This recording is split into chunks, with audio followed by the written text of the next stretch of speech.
Okay, for any of those that are online, know we are live from Central Texas. This is Mecca Tex, and we're testing technology again on this moon anniversary. This is the anniversary of the 55th uh, Apollo 11 mission of landing on the moon.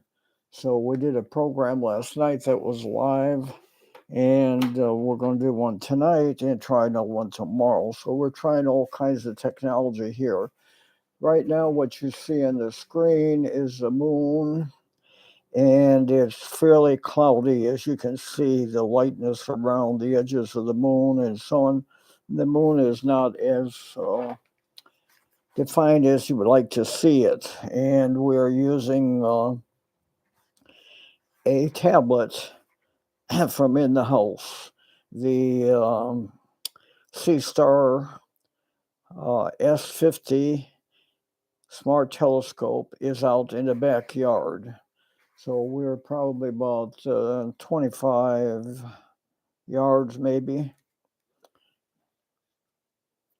from the telescope. So I'm going to try to control it from here. First, I'm going to try to do a better focus. It's fairly cloudy, so the telescope is having trouble finding the moon and also doing focusing. So hopefully the sky is scattered with clouds, so it probably will get better as we go along. So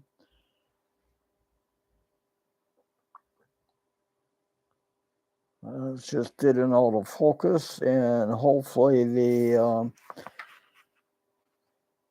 Seastar will be able to track the moon as it goes in and out of these clouds. So normally we get a much better picture. Um, I'm not sure I should show that from the album here, but this picture is not the best. So let's do some switching here and see.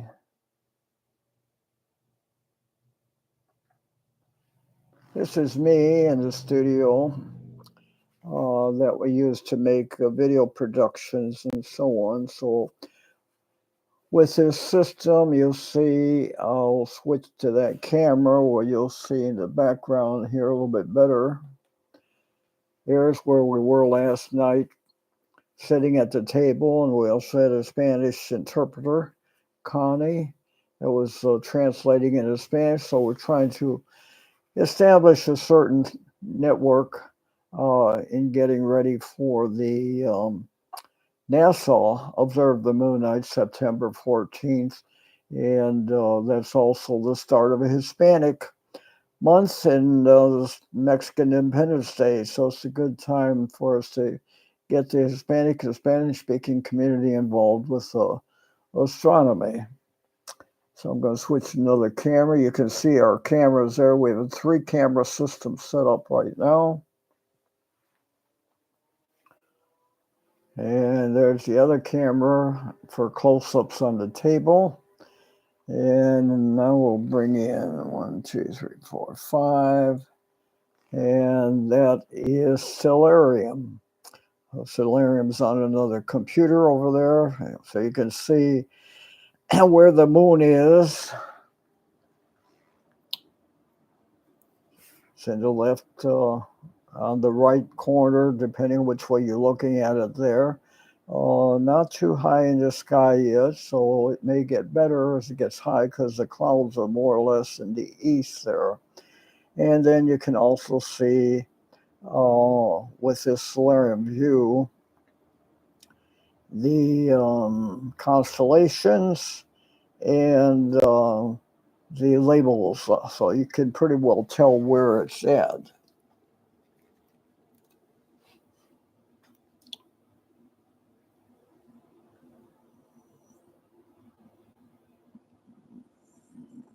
If I'm reading this right, it looks like it's probably just entering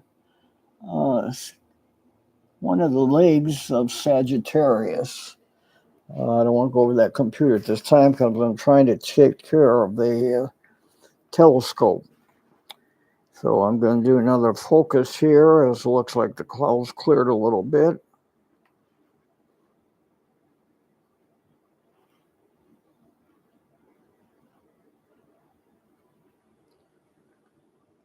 And we'll go back to that view. And there's our moon again.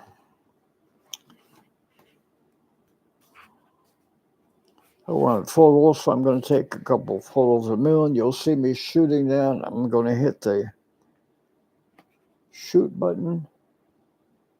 And there's one shot. There's two. And there's our third one. So we'll hang in here just a little bit.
And I just sent our first chat message saying hello from Texas.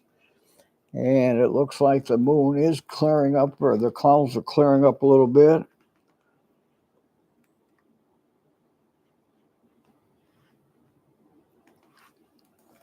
The moon is being defined a little bit better there. And we don't have anybody on chat. We'll hang in there a little bit.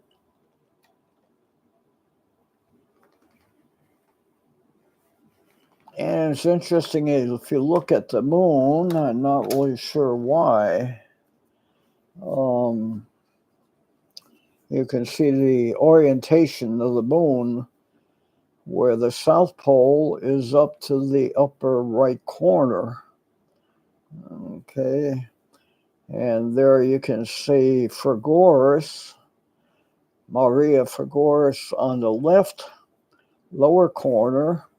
And then if you draw your line, you can see the east equator and the east and the west. So we're seeing a kind of a inverted picture here, which is what you would see with a regular telescope. There's Maria Crisium, or Crisis, up there almost on the top. And there is Maria Tranquillium. And I'm trying to see if I can see. It's not quite big enough on the screen I'm looking at to find the area where Apollo 15 landed. So those are the two that we were going to focus on. Apollo 11, the first landing on the moon down there on the Maria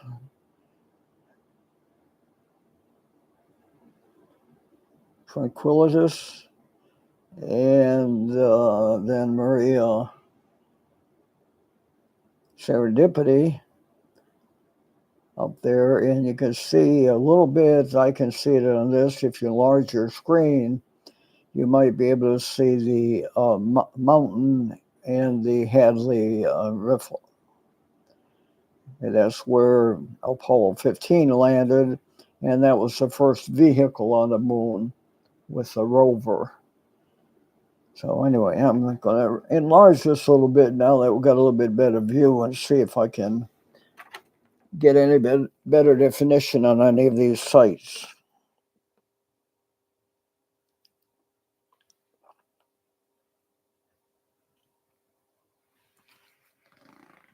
And I guess it is coming through. I'm not monitoring this on another computer tonight, so all I know is the output I see as a output. And there again is the Figures. And as we go down, I'm not really sure why, but it's cut off at the top. I do have a dew shield on there that I purchased from Oaks AO. It's American Optical. I think they go by Train and so on. And it's a dew shield and also a screen, a sun shield, we might call it on some cameras. And again, I'm going to move this up just a little bit more.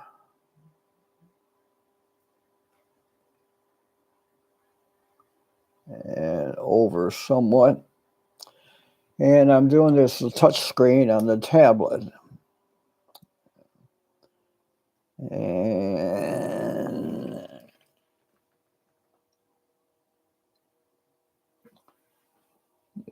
And I'm going to get set up so I have a pointer here, but I don't have that on right now. But there you see a little bit better view, I think, of the mountains and the valley and the area there in which area Apollo 15 landed.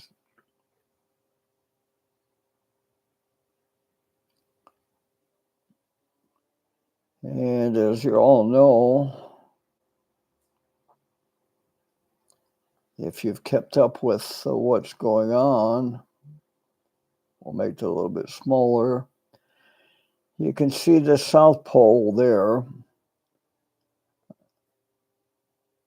I'm not sure how well you can see Tychus, but right by Tychus and down to the edge will be the South Pole, SPA, South Pole Aitken.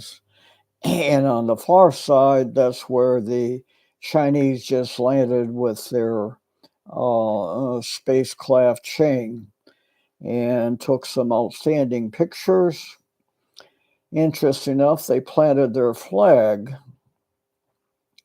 as they were there on, and I'm pretty sure they landed on or near the Apollo crater, which is named after Apollo missions. And then the Aitken crater is named after an Apollo 17 astronaut. As he flew over, he saw that large crater, and they named it after him. So it's interesting. Chinese flag now is planted in the area in which two areas are named after the United States astronauts and missions. So the sky is clearing up a little bit.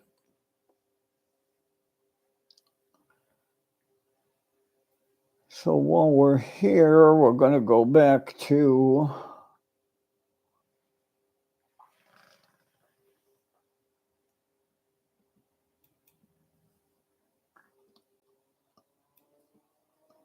this. Takes quite a bit of learning all these buttons. And it looks like there's probably about 50 buttons, and I've got 2 or 3 screens going. So anyway, what I do want to bring up here is, if it comes up, no, then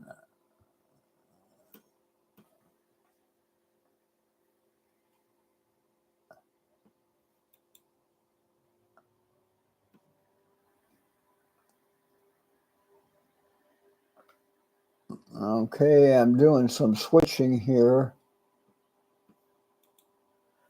So there you can see our poster and flyer that actually is advertising the On the Moon Again event that was last month. We did this at a library. If you look at our website or our YouTube channel, you'll see several videos there. One video we've had, I think, about 10,000 views. So, and they've got names of some of the people who were involved with that from Central South America, some in Guatemala, some in Argentina, Chile, Colombia. And I can't remember if we got any in Panama or not, but I think we got a couple in Mexico. So we'll be emailing us if they want to join us for the upcoming one in Nassau. So we're trying to make sure we got all this technology working. So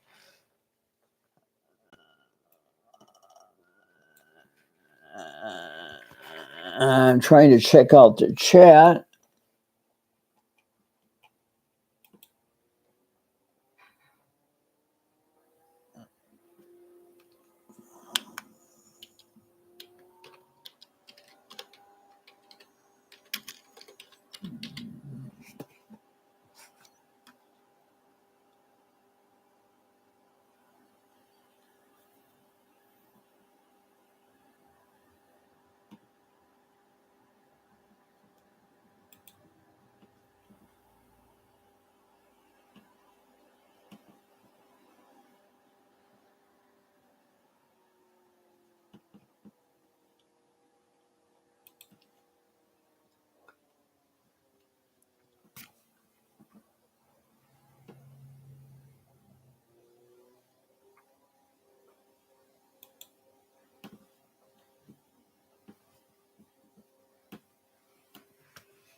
And I'm playing with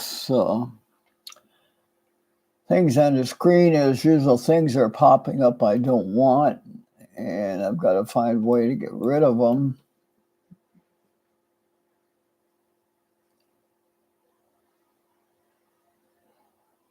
And many of them don't let you do it very easily.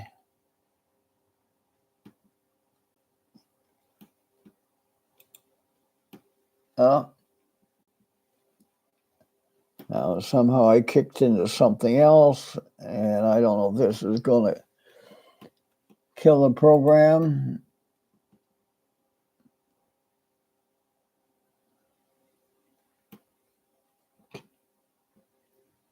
I presume I'm still alive, but I can't really tell now.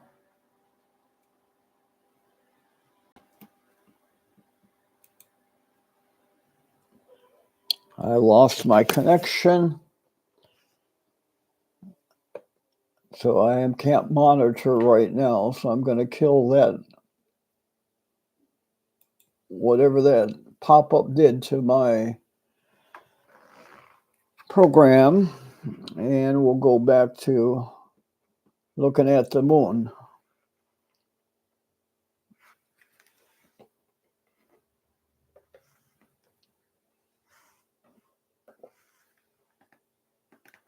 And there's a stellarium view of the moon again. And you can see it's risen a little bit, but not a lot.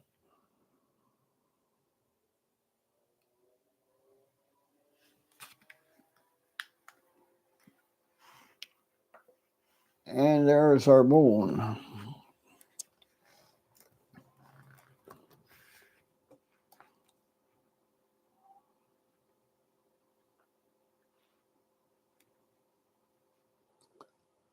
So we're going to just run a little bit tonight. I probably should have gotten some moon music. Maybe I'll get that for tomorrow night.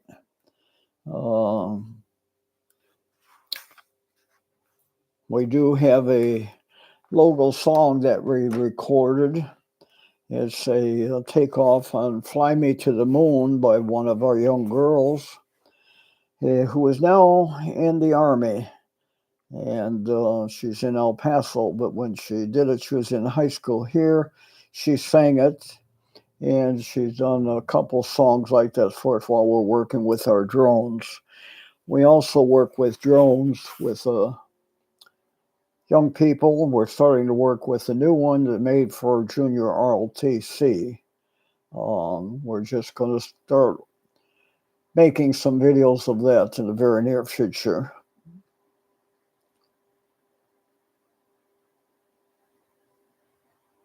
So the sound looks pretty good here, a little bit hot, at least on the meter. So I'm hearing impaired, so I have to have somebody here to help me get good sound. So, but on the meters, it does look pretty good. Digital meters a little bit different to read than analog meters, but these digital meters here with Blackmagic design programs. This is Blackmagic Design Extreme that I'm using now. And it's got a 7 video input. So right now you can see we've got 3 cameras. When we start our switching, we've got a computer with Stellarium, and we've got the moon on the tablet. So far it appears that the Sea Star is tracking the moon fine. So it's been on. I will see if I can get a timeout of something here.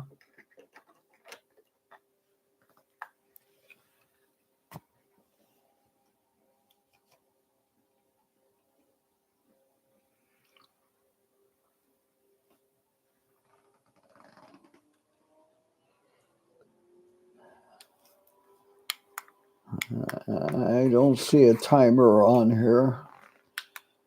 But anyway, we've been on at least 10 to 15 minutes so far, if not longer. When I have our crew here, we do start a timer so we know how long we're going.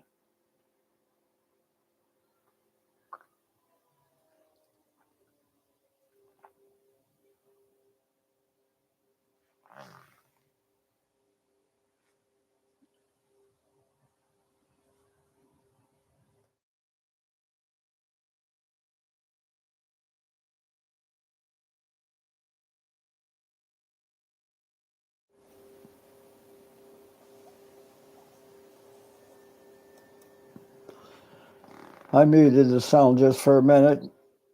I'm just testing to see because sometimes when we have the crew working, we have to talk to each other and we have to do a mute either on the microphones or on the switchboard. So I'm doing it on a switchboard here. One of the problems with this system, I'll see if I can show you any more.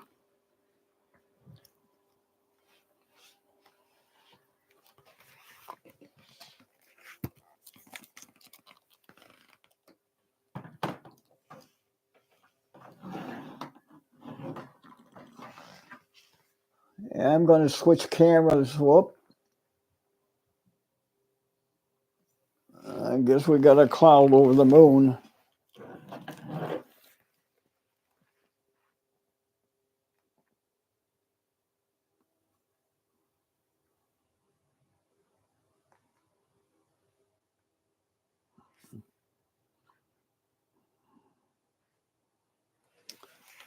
Well, we'll wait for that to move away.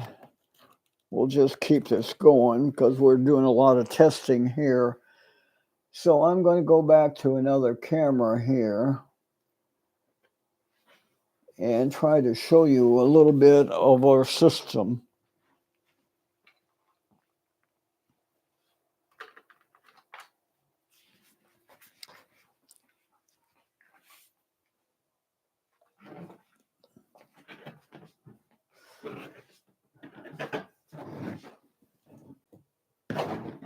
So what I've got here is, if you see me, it looks like you're not seeing my head. So I have to get that up there with that camera. Camera 1, 2, 3.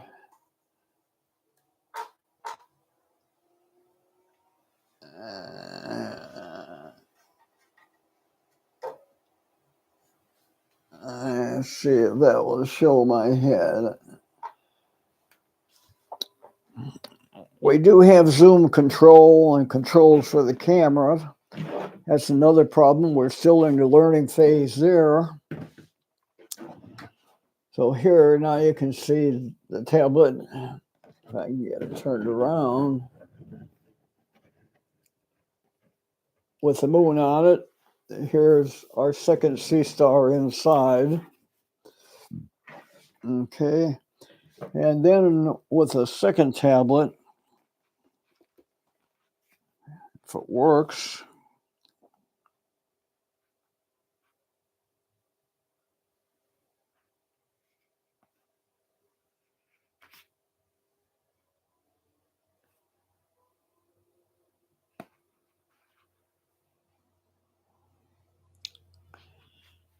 this tablet here,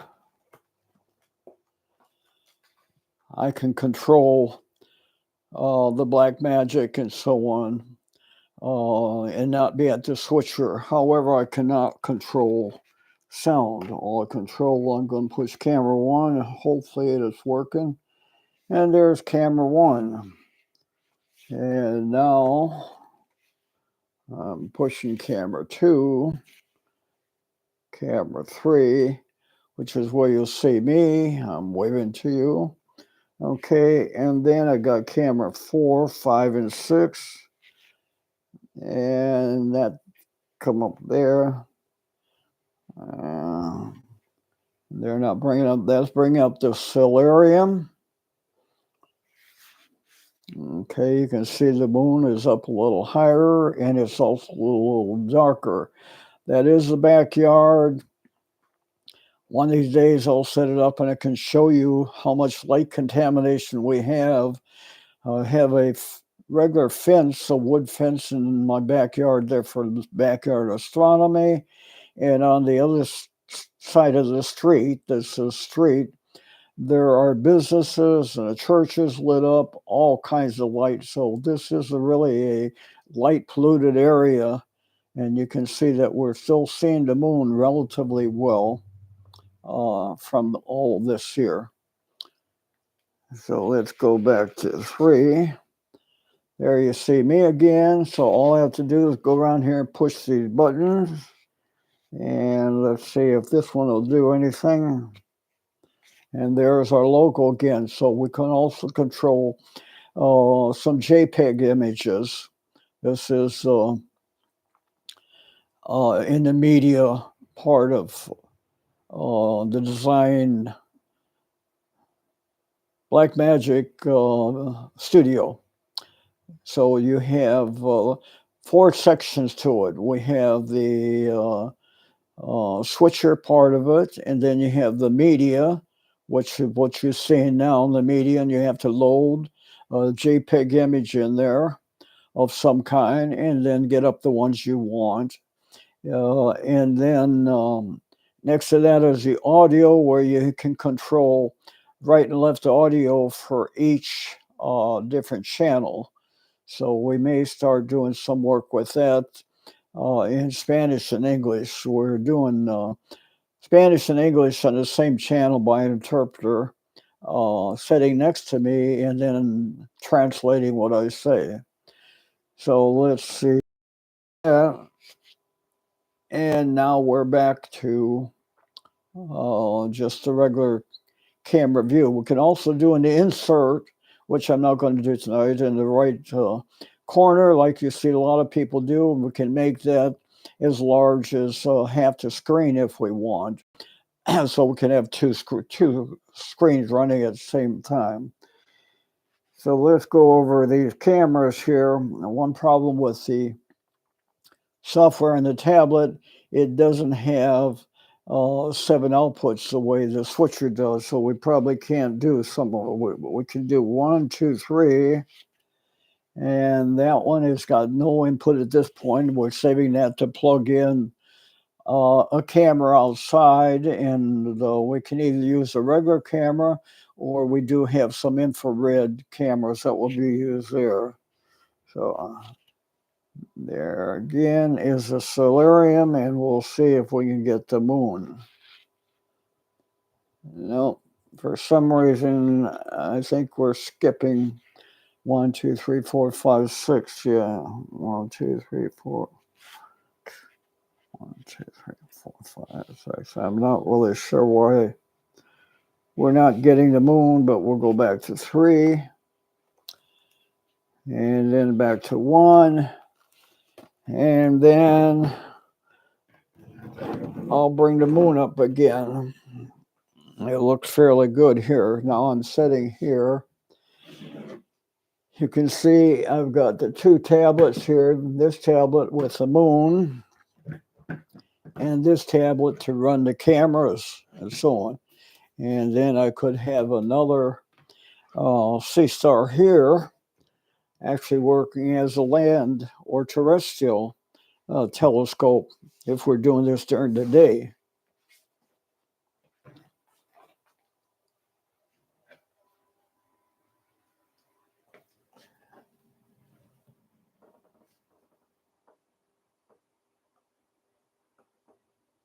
And there, I'm back on camera 1.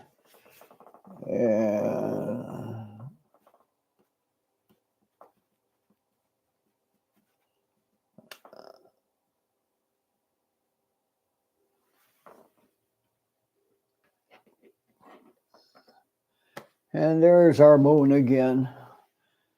Not in all its glory, but anyway, it's there.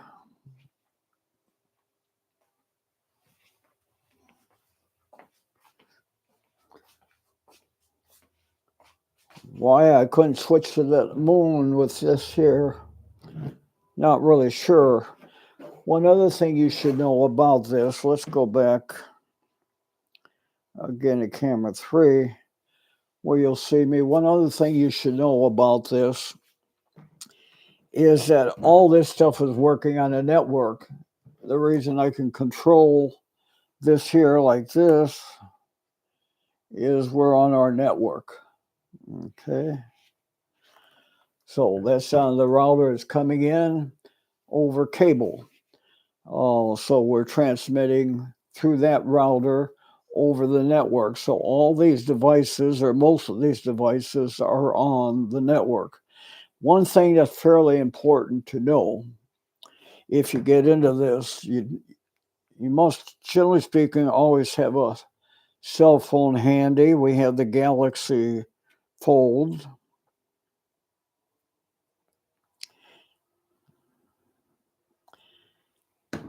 These tablets, to get on the network, for those of you who know network technology, with your IP addresses, and also with Blackmagic, you have to put them on the IP address of the network. Well, the problem is, generally speaking, you get so much time on a network under what they call a lease, and then it gives that number, network number, to somebody else, or just changes it. When it does that, your device will no longer get on. So this device here, for example, I must put in 2, 4, 6, 8 numbers for that IP address exactly right for it to find it. So if you don't know what it's on, you theoretically, if you know what you're doing, you can get in and make a static IP for something such as printers. But if it assigns a number, and it did assign a different number from tonight and last night, so when it assigns a different number, you've got to have a way to find it. So you can see what I'm using here is 2 different things. For hearing impaired, we're using a program called Transcribe, Live Transcribe. Google puts it out. They worked with university in the East Coast that does work with hearing impaired, Gaudet University. So that's one thing if you're working with hearing impaired. And then the other thing is we have on here 3 different programs that we use. One is called Phases of the Moon, and you can tell where the phase of the moon, what the moon will be, this moon rise and moon set for any day this year or whatever. You put in a date. You can figure it out for the month. You bring in the month and then decide which day you want to do your programs. Like we're decided we're going to do a program in September 14th for sure. We can put in that we know moon rise. The next program on here that we have is sunrise, sunset. Sunrise, sunset gives us the same thing as the moon, plus the moon's included, but it tells us sunset. So you must know sunset in astronomy, and you must know the difference between civil sunset and nautical sunset and astronomical sunset. So, and then compare that to the moon rise and the moon set and so on. So it gets a little complicated. Then you need to go to Stellarium, which we've showed you a couple times, to figure out exactly what you want to see and so on.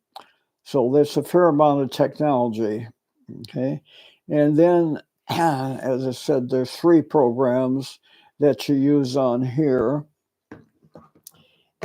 And to determine, I was watching our moon here, and it's clouded over again, so you're not going to be seeing a lot of moon at this point.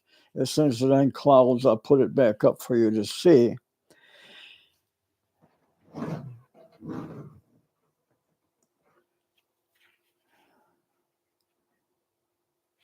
So anyway, to run the Blackmagic switcher and these tablets, we do have to have the IP address. So that is where you use a program called Net Analyzer on your phone, and it'll come up with all the networks close to you, and you'll have to do a scan and maybe rescan to find them because sometimes they're too weak. The strong ones will come through easy. And then you have to look at the name. In this case, the name might not be C-Star, it might be S50. Or for Blackmagic, it might not be Blackmagic, it may be ATM with a number. Same with the drones. The drones might say, let's say Teal or RoboMaster with a number. So you do need a way to find the networks out of maybe 10, 20 networks. Plus, I have neighbors that have networks, so I probably have maybe 50 networks that will come up. And if I do a search on the computer with a more powerful program called Info Wi-Fi View, it'll come up with lots of data, but it's a little bit hard to interpret if you're not really conversant with the technology and the terminology in Wi-Fi. So I'm going to do another focus, see if I can get in better on the moon. And we'll go back to the moon.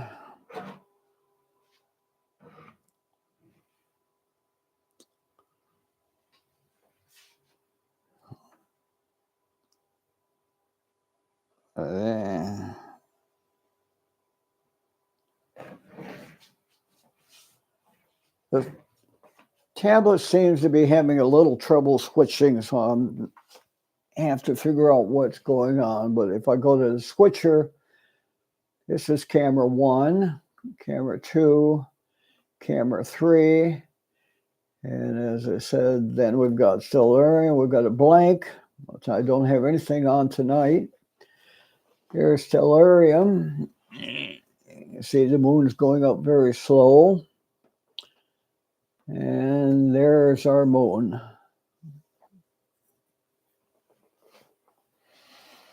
And you can see we're still tracking, even with all of the clouds.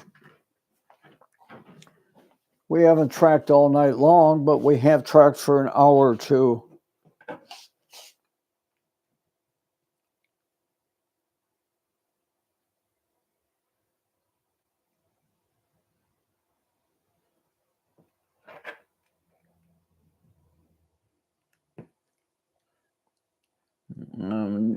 Doing a little focusing there, see if we can get any better, but we probably won't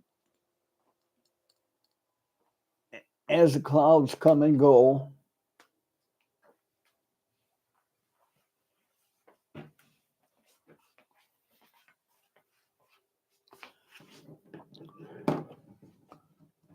Normally we try to keep our programs to a half hour and sometimes shorter, but since how this is the night and the day when people are celebrating the anniversary all over the United States, it is being celebrated various places.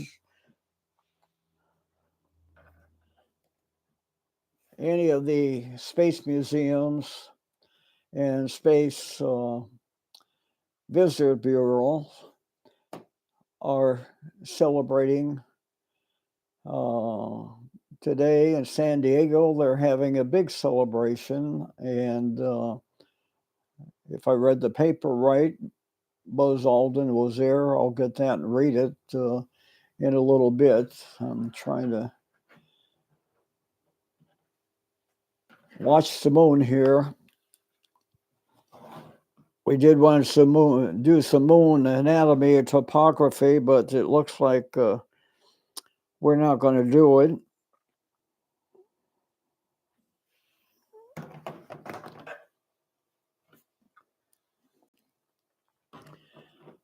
And we got lots of email today about the 55th anniversary. One of them, I think it came from, I was trying to think if it's Celestron, I believe it came from. And they did have several sections to it. Looks like the moon is crossing a wire there. Interesting. That's probably a wire. I'd have to go out and see. But anyway, they did have a section. If you get on there, it's worth getting on, and you can download a very nice ebook by Reeves, who's the expert in the United States on the moon. And he's written a book on the moon. He's been quoted, and he also has one of these Dobson telescopes with his moon pictures around the telescope and so on. So the booklet is very nice. He goes over a fair amount of the topography of the different parts of the moon. And then he's got a poster, a two-sided poster you can download too. And we'll be using these for the upcoming NASA Observe the Moon Night. So I'm going to see if we can do another focus there.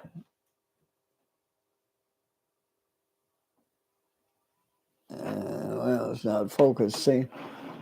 So I have a wireless mic, by the way, so I can walk outside.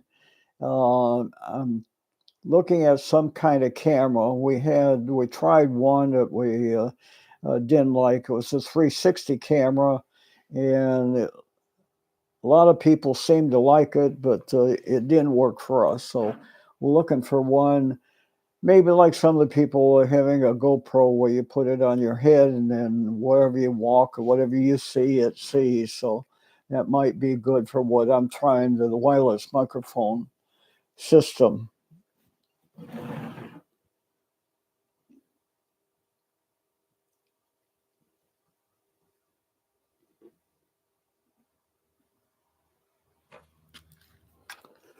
So I'm going to walk out the door, look at the moon, and see where it's at right now.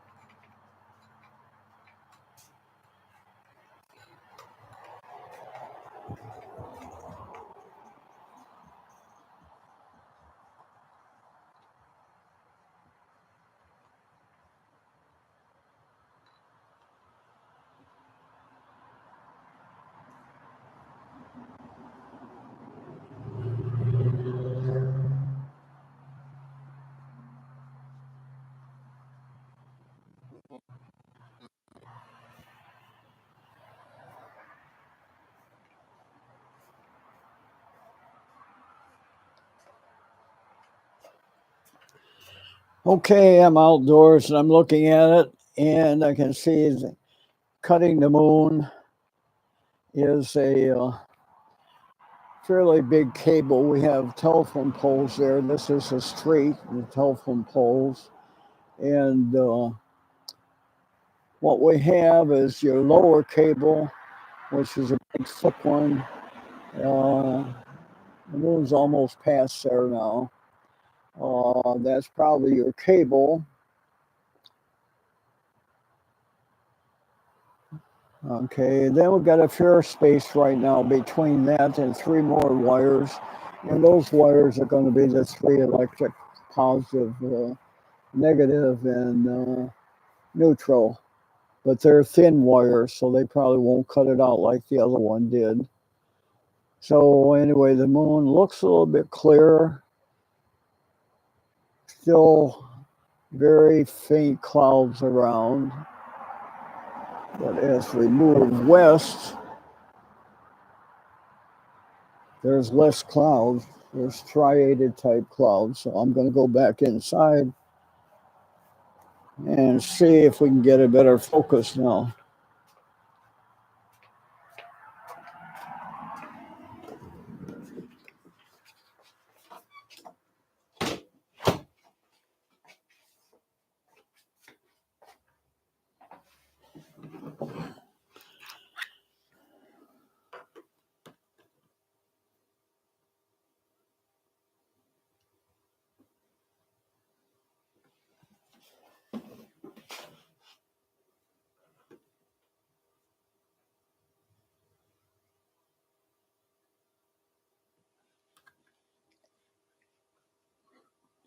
And you can see it's trying to focus. There we go. Now we got a decent focus.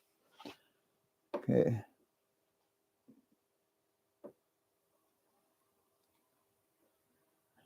Now I'm bringing it down. One other problem we're going to have, I think, I can't really tell from the angle, but we may lose our line of sight as the moon rises and comes over the telephone pole. We're going to get to an angle from my roof on the patio. And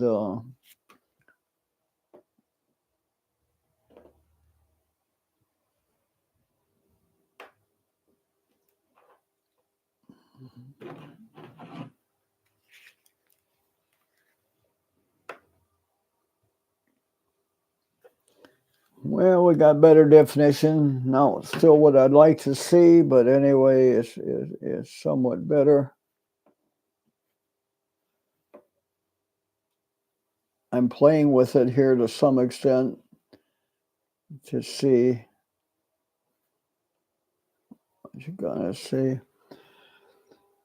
Okay, that's down. That's probably as good as we're gonna get right now. So let's try to do a focus here again. And just so you know what's going on here, it is now 11:03, and this is Central Daylight Time, USA.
I'm playing with chat here a little bit to see if I can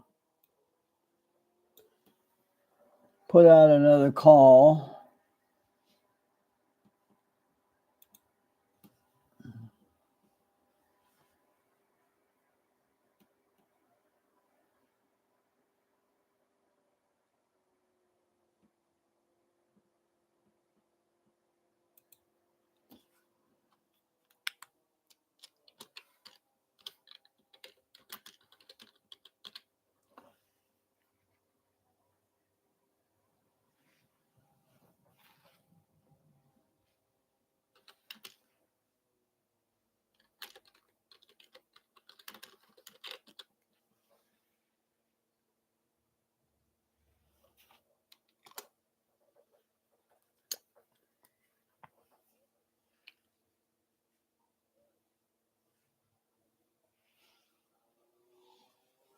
We haven't done a lot of chat, so we're just going to learn how to do it. A lot of the programs that we have done, we've done with Zoom, and this is now going through Zoom, so that is a little bit different. And so we do Zoom, and then we do the Zoom into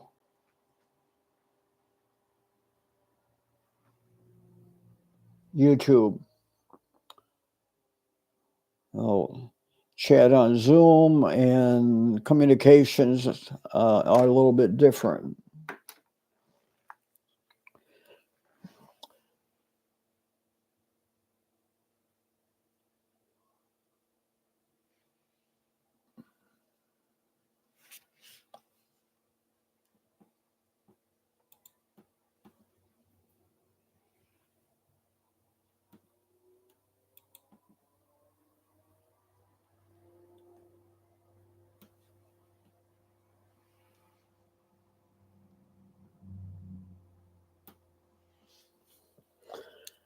And there you can see another wire. So we'll be through the wires. As I said, there's 4 wires I think you're going to see. Number 1. And then as we get to the electric wires, there'll be 3 of them. So I'm not sure you'll see them as 3. It kind of depends on the angle.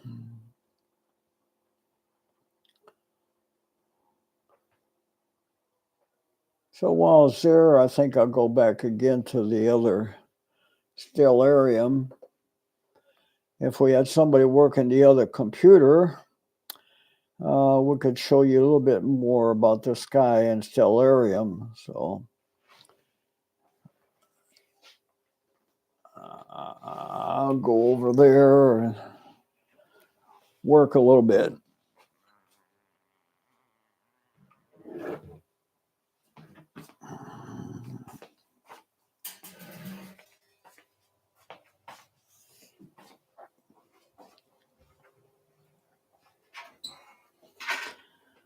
Okay, I'm at the other computer now. We do have a little bit of problem with this secondary computer going into the switcher, and it appears to be the program Stellarium. Tonight it's doing okay. One, it takes over as a full screen program, and that causes some problems. So, but here you can see where the moon is. And as I said,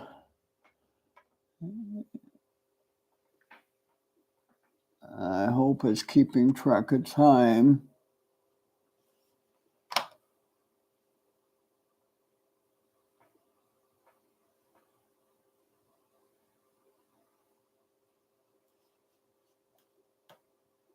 You can see there my cursor.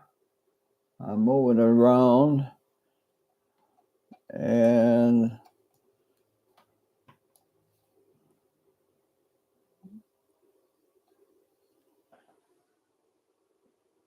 there's the moon.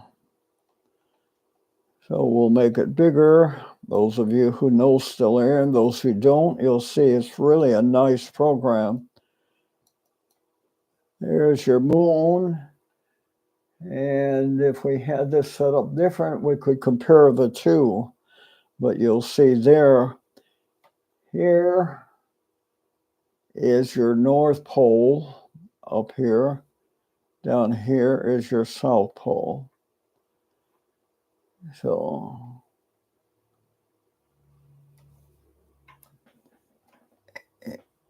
here is this long one here is Fregoris.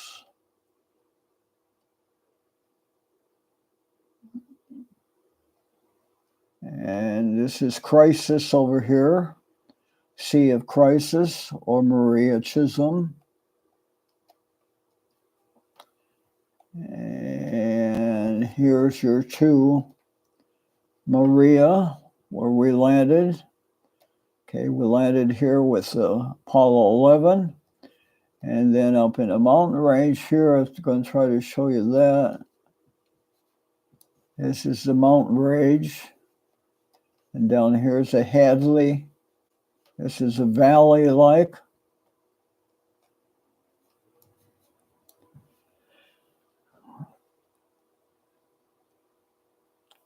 And interesting enough for those who are following, we probably could do that sometime too. Do a search and get on NASA's site for Moon Trek, RTREK, and you'll come up with an unbelievable composite of all the photographs from the moon missions. And you can search them and look for various things and various parameters, such as infrared, I'm not sure ultraviolet, but anyway, and composite colors, RGB, and so on. So you can play with it. And then we'll show you that maybe tomorrow night, because watching the moon, if it's not clear, you're not going to see a whole lot. What you can do from there is have that program Trek make a 3D STL, stereolithography program for 3D printing, and then bring it into your 3D printer. We're using Bamboo, the cheaper one, the smaller one, AT1 Mini, I think it's called, 4-color printer, and we can print out in 3D relief this site that you just downloaded. So you can print out the Apollo 13 landing site or Apollo 15 landing site, and then you can cut it into blocks, which is what we do, and make block 1 black or blue or gray, whatever you want, and then the top layer make it white, and you'll have to have a 3-release printing of that part of the moon for teaching. So it's good for kids to learn about the moon, about NASA, about 3D printing, and then get things to put in their hands. So I'm going to bring this back down now. I'm going to go back here. And you can see we're back where we were. And you can see there is east. Now we can also bring up, there's your characters, okay, your figures. The others are stick figures that most people now are using, REYES, REYES, stick figures.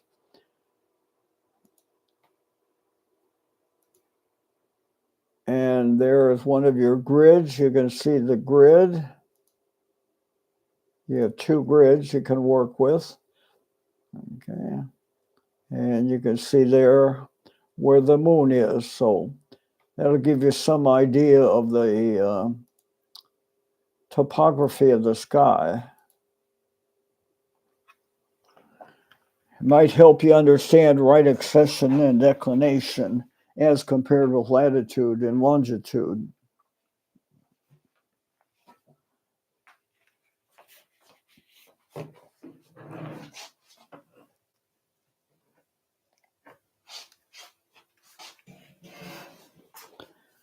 We'll go a little bit longer and then we'll cut off here as we get to our midnight. As I said, if we get other people on here, and especially on Zoom, we'll be able to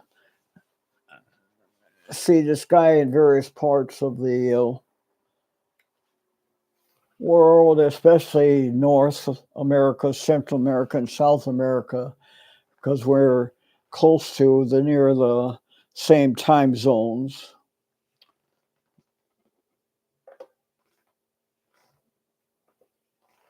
And there's our moon again.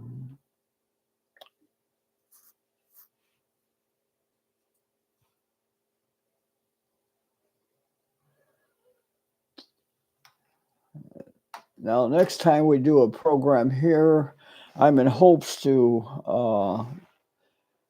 do it inside and outside at the same time.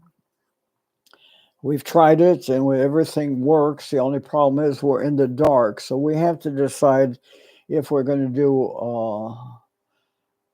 a regular camera shoot, a single camera, it's called color, single camera color, and use red lights or use the infrared cameras. So we haven't done a lot of testing yet of the infrared. So, but we have two of them. We know that they work relatively well.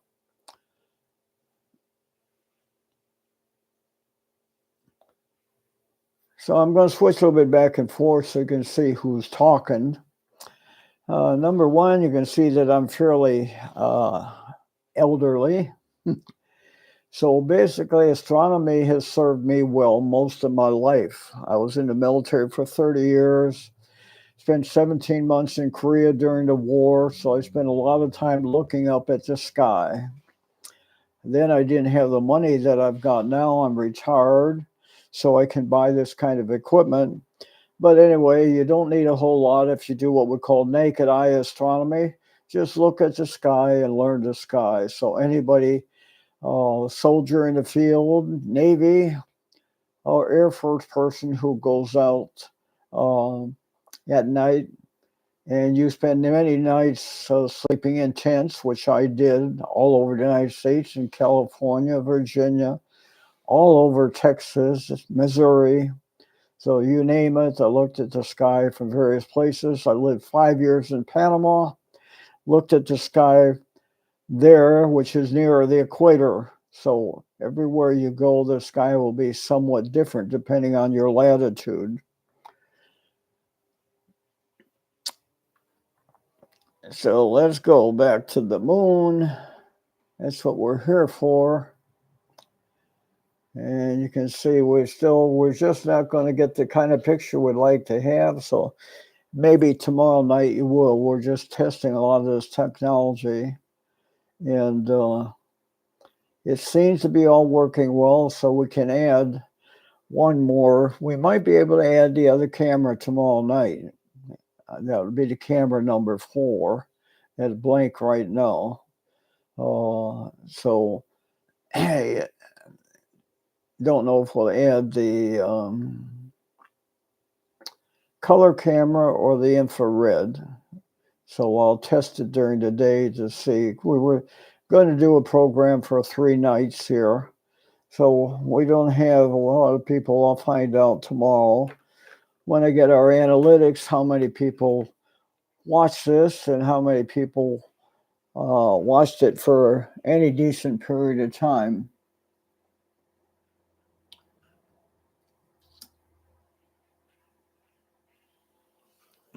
And we don't seem to be getting any chat, so maybe tomorrow night I can set up a chat, something that I can test.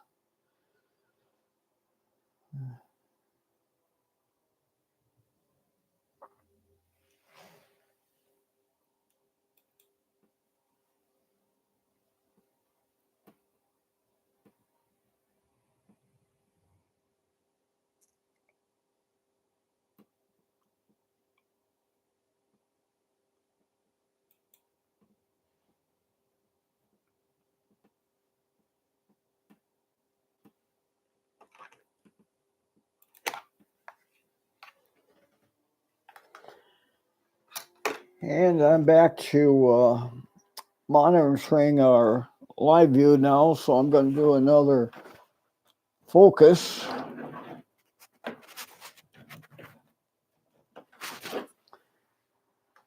And I'm changing views to see if everything is still live.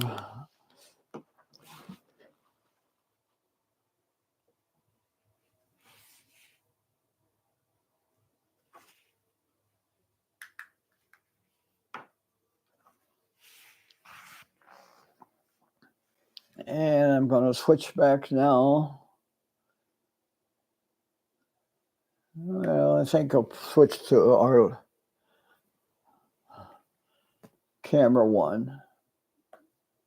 There we go. Now I'm on camera 1. And we'll see. Yep, it comes up live. So we're doing good. So we're up to 1 hour and 7 minutes. So I'm in hopes that during this period of time, we'll get a decent view of the moon, but so far we're not.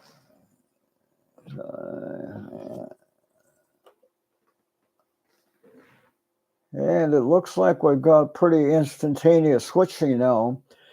I haven't checked it out, but I read that there is part of YouTube now, I think it was called SCT, streaming in a different manner.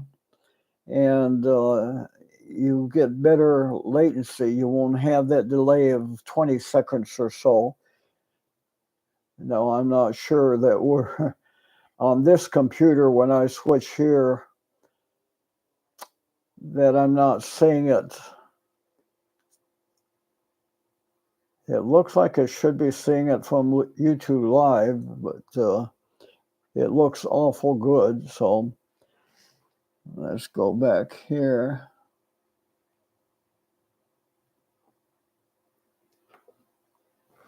And there's our moon. Still cloudy. You can see the cirrus type clouds around the moon there. They have that moon glow.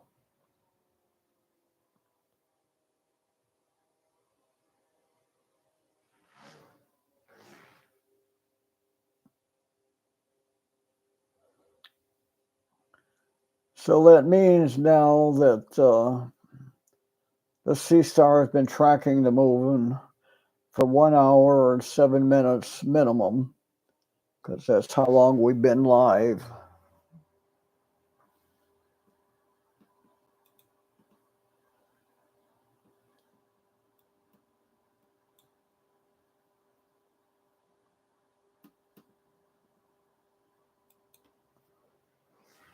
And there's our advertisement again. That's Skywatch Party. Actually, it's going to be a moon watch, and then Skywatch when we can look at the sky when the moon is not causing problems. So what we try to do is look at the moon when it rises in the east. So in the west, you can still see a fair amount of the sky gazing objects.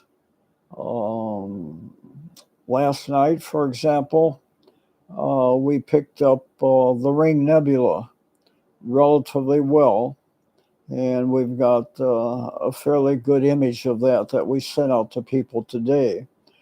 Actually, best time in our newsletter, monthly newsletter called Mecca Sky Tour newsletter magazine.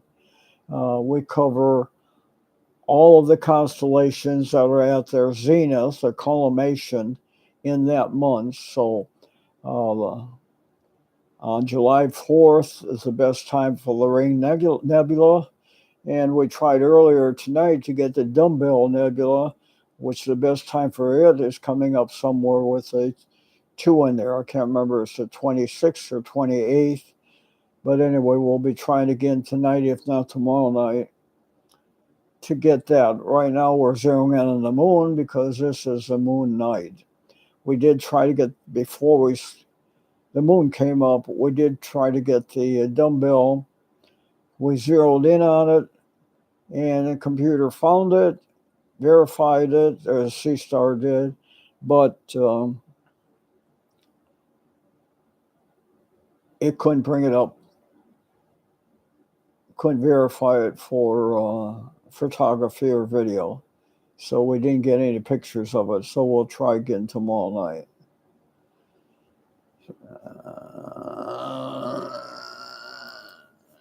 And there we are, still tracking the moon.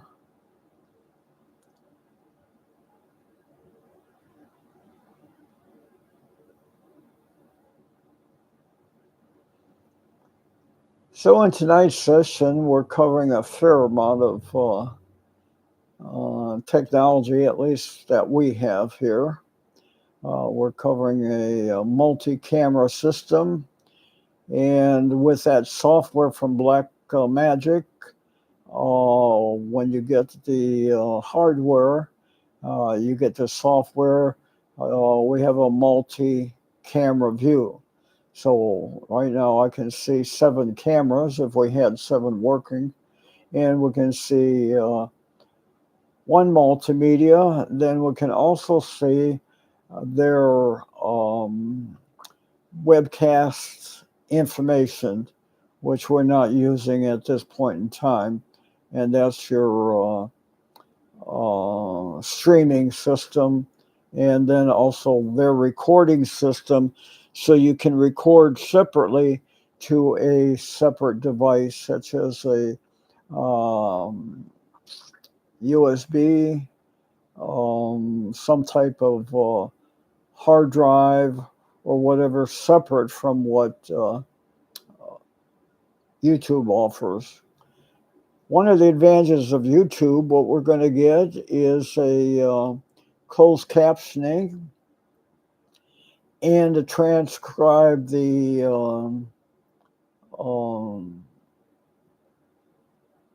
closed captioning.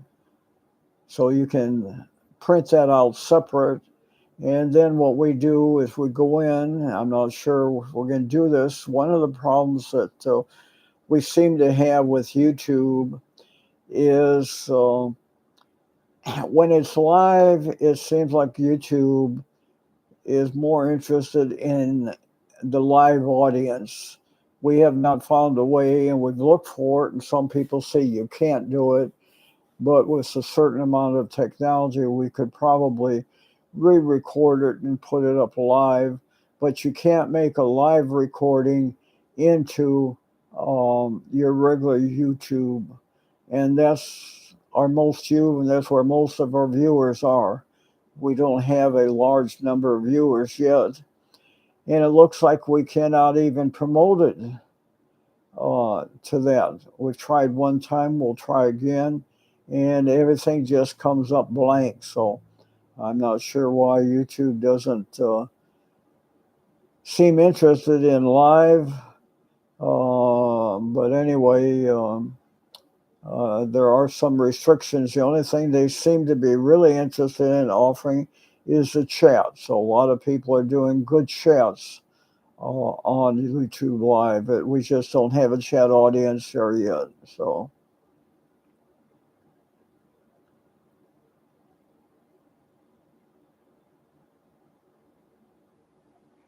And I think I'll come back over to camera 3. I want to try to break the monotony here. If I keep talking, I'd like to have some people stay on for a while. So now I'm going to go back.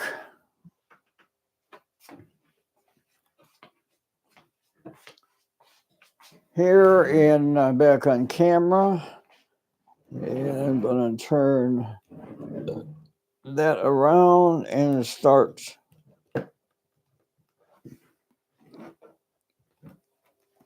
this one over where I've got my switcher.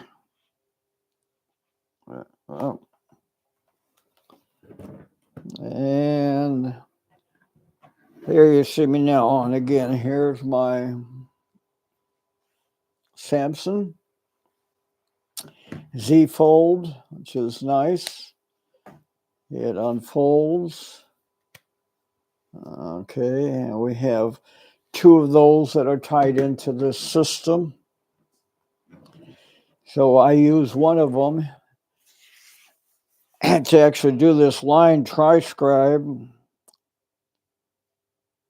You can see here, and I can plug that in too if we have hearing impaired people in the audience. So we do cater to both seeing impaired and hearing impaired, and anybody's interested in astronomy for both, especially the searing.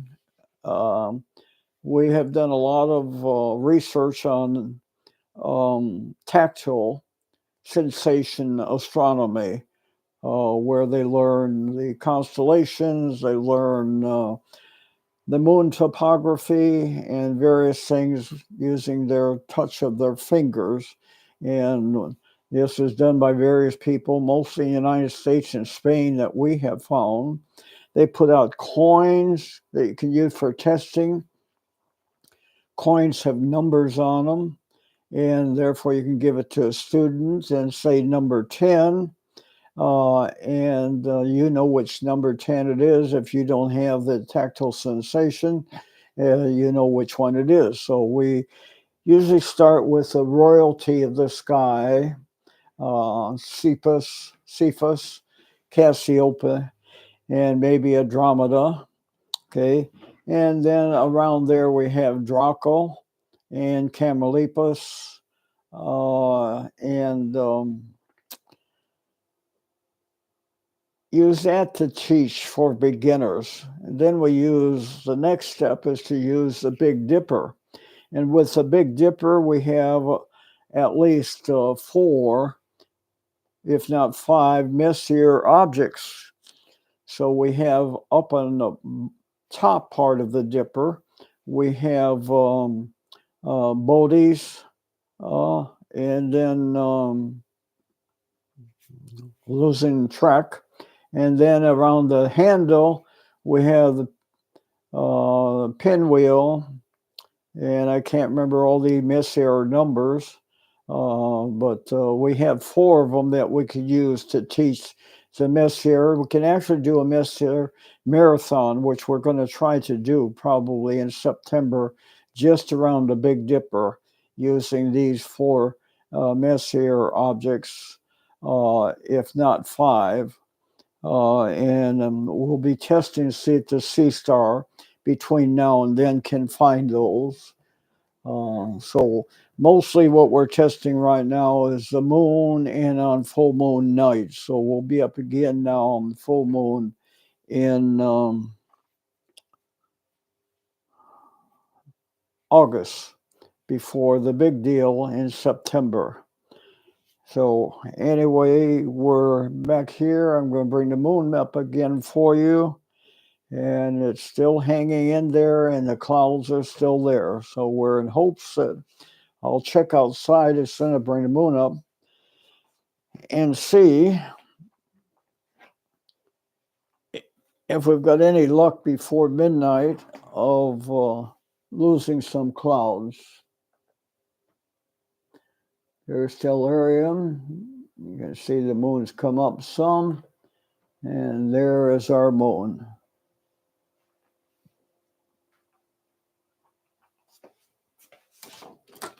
So far, our technology is doing fine. We should be up to about an hour, 20 minutes, if not 30. I'm going outside.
Okay, I'm back inside now. And while I was out there, I covered up the Sea Star with my hand, so you probably saw it go blank there. But we still have 3 wires I checked to go through in the near future with the moon there.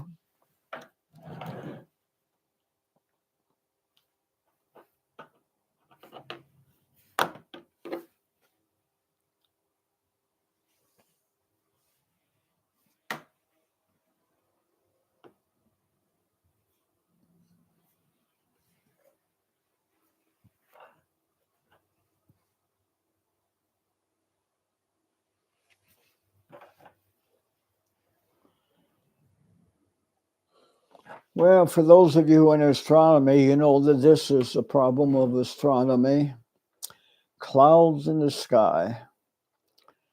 So, and a lot of people who live in England, for example, I guess, or Canada, they have a lot more problem with fog and clouds than we do. The closer you get, that's why a lot of pilot training and flight training is done in Texas. Like during the Second World War, we have all these Air Force bases there.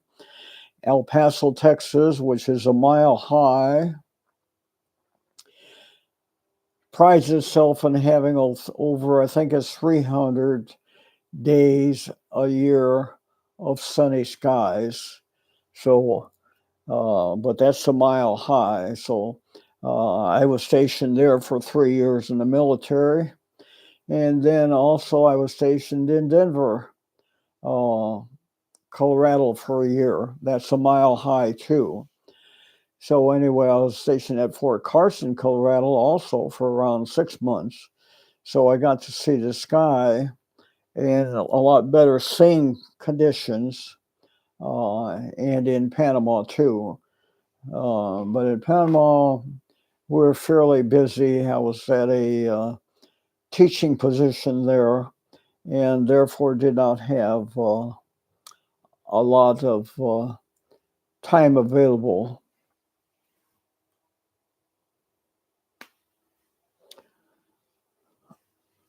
So I'm a retired military. It's been 28 years active duty, 34 total service that included 6 years reserve time while I was going through college and medical school, 4 years. So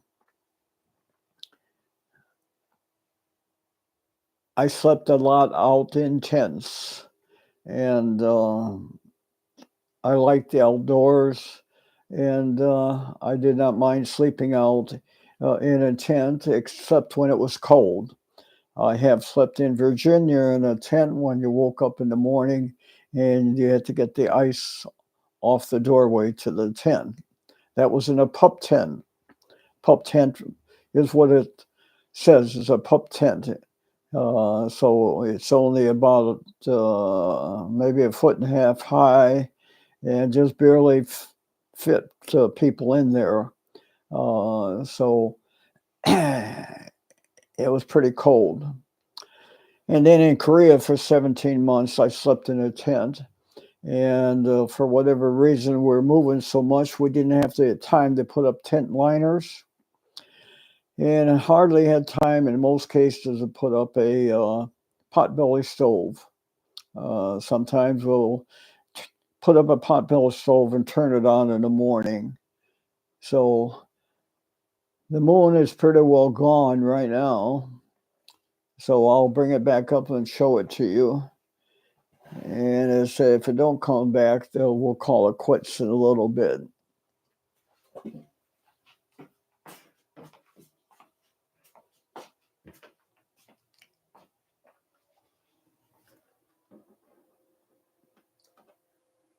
And there's our moon.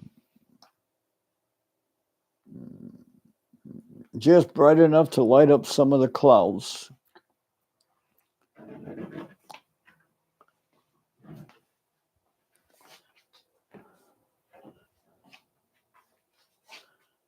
I'm going to go back here because there's not a whole lot to see there.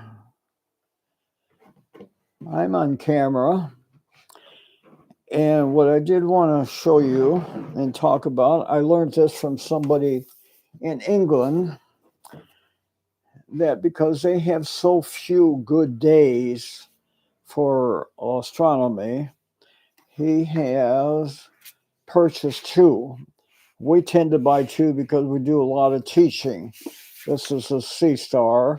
And in our network, we have 5 of the dwarf. But they're spread out throughout Texas.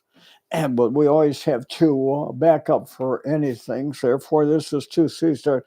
But what he does, and I may try it one of these days, when I have more of my crew here, or a crew, not more of my crew. I don't have it tonight, but last night we did have 2 others here, the translator and then our camera operator or videographer.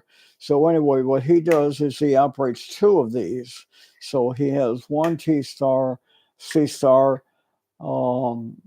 maybe on the east of the sky and then 1 on the west of the sky.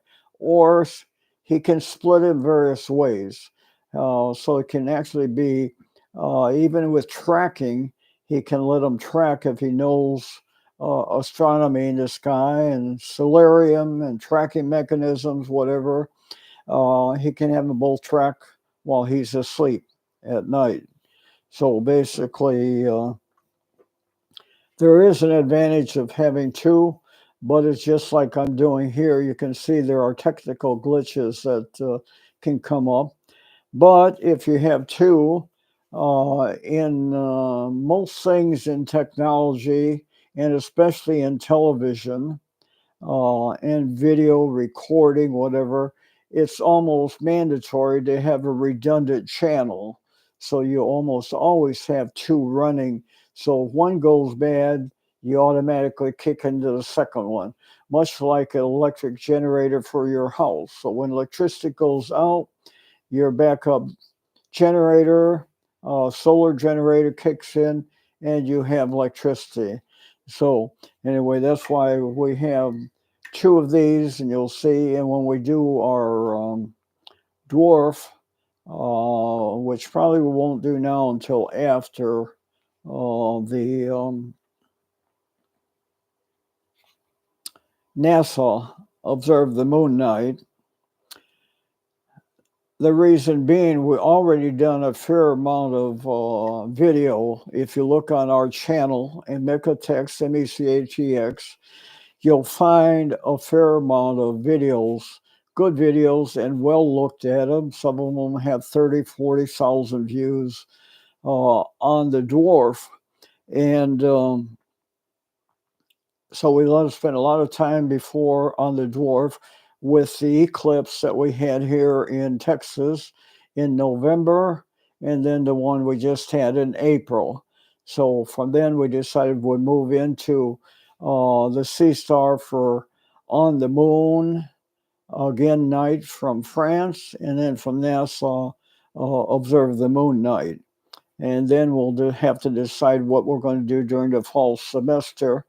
We need to start spending a little bit more time on drones too. So we're going to start working on a new drone that's come out primarily for the people we tend to work with, junior ROTC, high school level ROTC students. We have 3 or 4 of them right now that we are mentoring. One is a freshman. One will be a senior next year. And no, actually, 3 of them will be seniors next year. And so on. So then the freshmen will be coming up after that. So we'll be working with them, hopefully, on drones and drone competition in the fall semester. So anybody who's interested in that, you're also welcome to join in. So we may start doing a monthly session live just to get an audience following it. So we've got a decent audience on our regular channel. but when we go to the live, we just don't have it. So we're trying to find a way to build that up, and especially with people in our time zone. So anyway, I did want to talk about having two running. So maybe I don't know if I'll try tomorrow night because I don't have any help. But when we do this in August, we'll definitely have two of them going at the same time, and you can see how you can run a system like this. You don't need a lot. Say once you get a system set up that's fairly automatic, we can walk around. For example, I can go outside and can control this here. In fact, let me do that and see what happens. I'm going to take it and walk outside out to the drone and see if I lose this. Wi-Fi is always the problem, how far to go. And you can get extenders for it.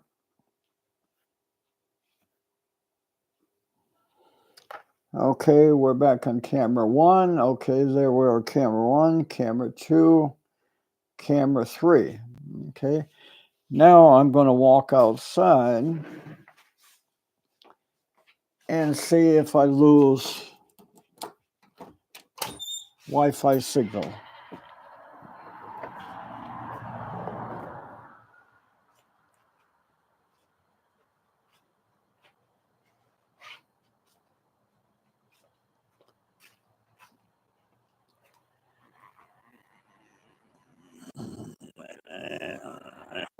So far, I have it.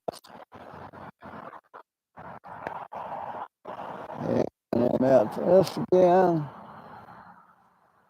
And the moon looks a little bit.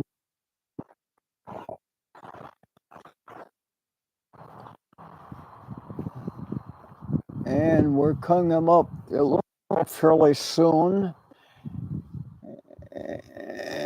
And it'll be a while, but we're going to come to some clearer skies. Right now, most of the cirrus clouds are right where the moon will be for the next hour or two, and where it came up when it was cloudy. So maybe they're moving out of the way. I can't really tell unless I sit here a while and look at it. So anyway, I'm going to do some switching now, so you won't see the moon for a little bit, and you'll see all those areas blank because I'm sitting here looking at the moon, and there's some clouds just went over one half of the moon. So there's camera one, and now I'm going to switch to camera two, and then I'm going to switch to camera three, and that's where it's going to come back in. And then I'll do another focus. It looks like we might get a better focus. These clouds are very scattered, and it looks like we're coming to the end of them. It looks like maybe they are moving west. Another 10, 15 minutes, I'll be able to tell that. And if they do, we'll see the moon well. So right now I'm on camera three, but I'm outside, so you won't see me. But the technology, the system seems to be working fairly good.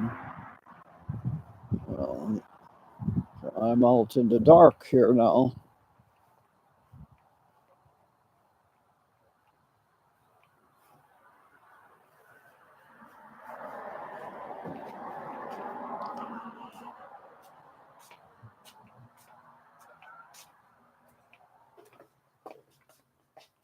And there we are. I'm coming in from outside.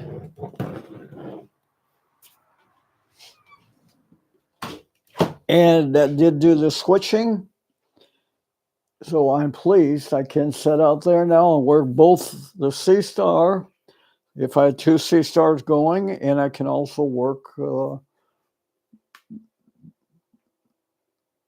switcher.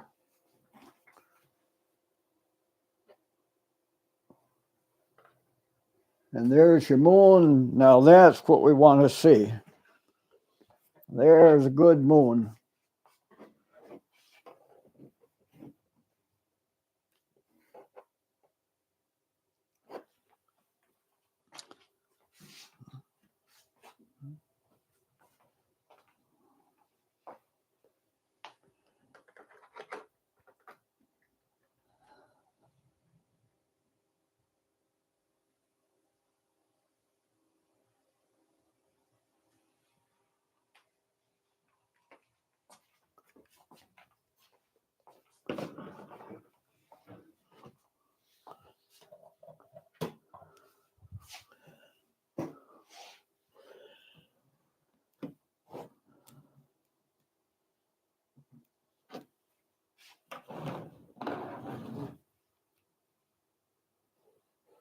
So I think that's the best moon we've seen tonight there.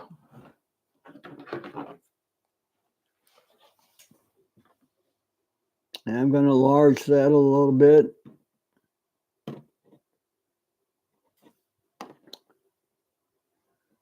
And we're on video now, so I'm going to try to get some video.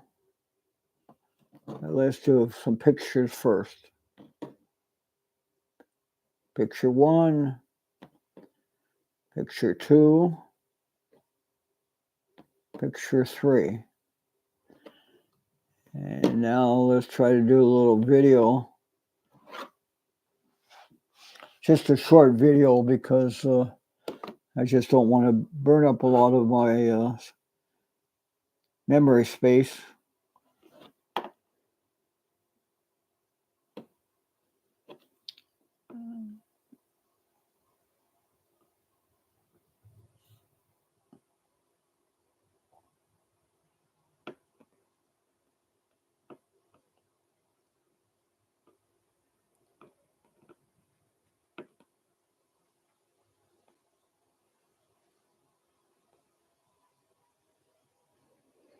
And see a few clouds skimming by, so looks like we're getting a little bit clearer. Here, I stopped the video. Video saved.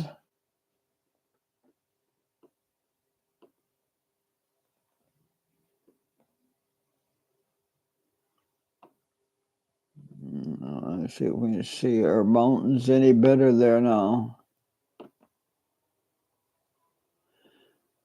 Whoop.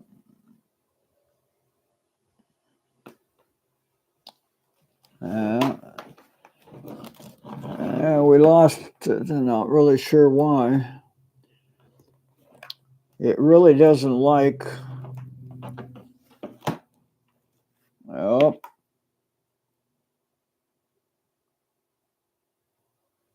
Not sure. Maybe we got some wind in there.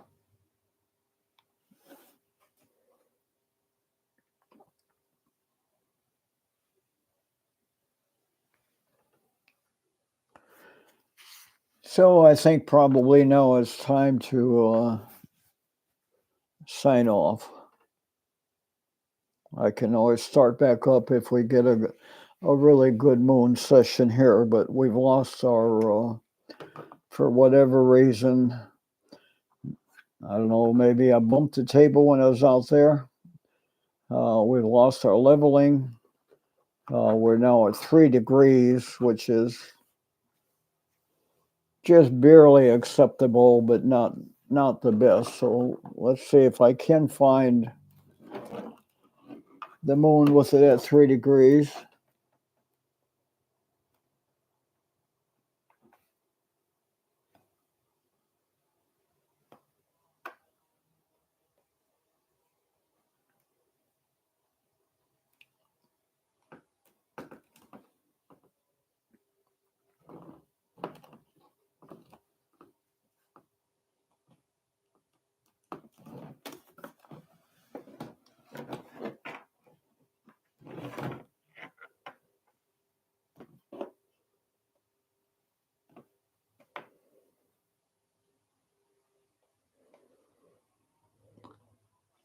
I am playing with my tablet at this point.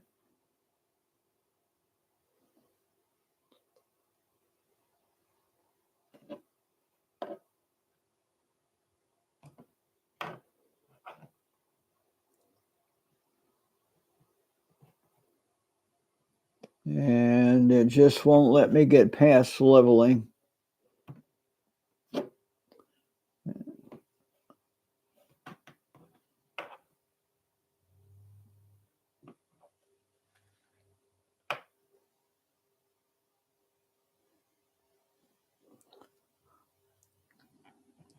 Those of you can see me there. What I'm doing is playing with the tablet.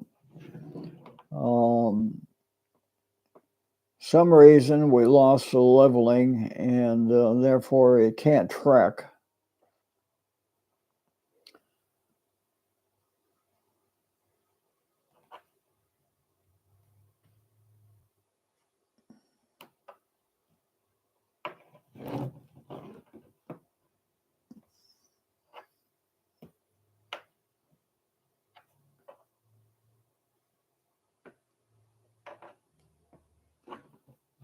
So I guess what I'm going to do, I'm going to give up on that. I might have to go outside. This is where it's nice to have a team, somebody out there sitting there who can control it too. I'm not sure, but if I remember right, you can control this sea star. Two people can control it at the same time. And that's one of the problems they say with teaching. If you use tablets, they have to see it unless you use this kind of technology.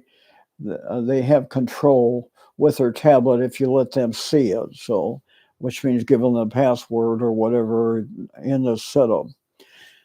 So anyway, I'm going to go back now and come off alive. So we'll see if we got any more chat.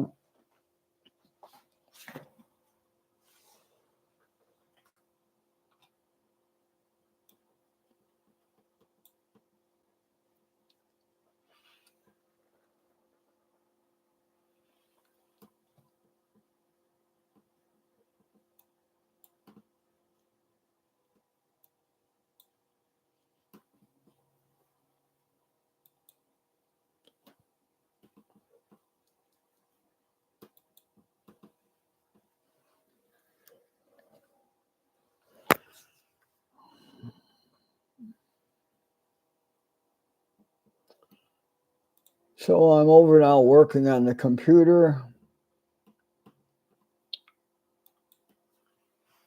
And there we are with our poster again. And from there, I'm going to go back to YouTube.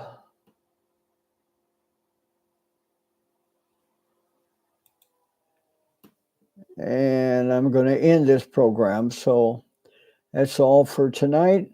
So we'll be back again tomorrow night and try again.